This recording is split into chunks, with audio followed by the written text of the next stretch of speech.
আসসালামু আলাইকুম বন্ধুরা, আজকের এই রেসিপি কেমন হয়েছে আপনারা কমেন্ট করে আমাকে জানাবেন।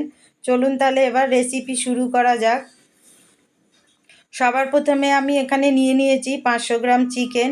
এই চিকেনের মধ্যে আদা, রসুন আর কাঁচা লঙ্কা বাটা দিয়ে নুন দিয়ে আমি এগুলো ম্যারিনেট করে আমি 1 ঘন্টার জন্য রেখে দেব।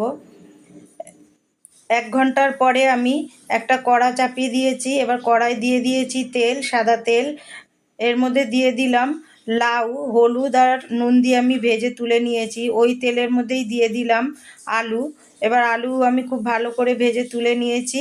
এবার আরও তেল দিয়ে আমি দিয়ে দিলাম এখানে পেঁয়াজ বাটা, 2টো বড় সাইজের পেঁয়াজ রয়েছে, বেটে নিয়েছি। এবার এর মধ্যেই আমি একটা মশলা বেটে নেব, জিরে, আদা, ধনে, গোলমরিচ আর রসুন।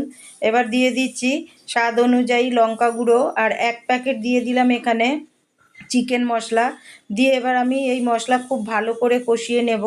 এবার যে ম্যারিনেট করা চিকেন রয়েছে ওই চিকেন আমি এই মশলার মধ্যে দিয়ে খুব ভালো করে 5 থেকে 7 মিনিট মতন আমি কষাবো। দেখুন কীরকম সাইড থেকে তেল ছেড়ে দিয়েছে।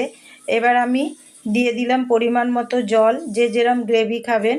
দিয়ে আমি এর মধ্যে যে লাউ ভেজে রেখেছিলাম, আলু ভেজে রেখেছিলাম, এগুলো আমি সব একসাথে দিয়ে খুব ভালো করে এগুলো মিশিয়ে নেব। এবার আমি 5 থেকে 7 মিনিটের জন্য ঢেকে রাখবো।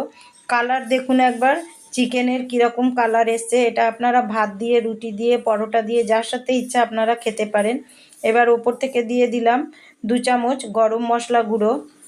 চলুন তাহলে এবার পরিবেশন করে দেখাই কেমন হয়েছে। দেখুন বন্ধুরা কেমন হয়েছে, অতি দুর্দান্ত একটা রেসিপি, খুবই ভালো লাগে খেতে।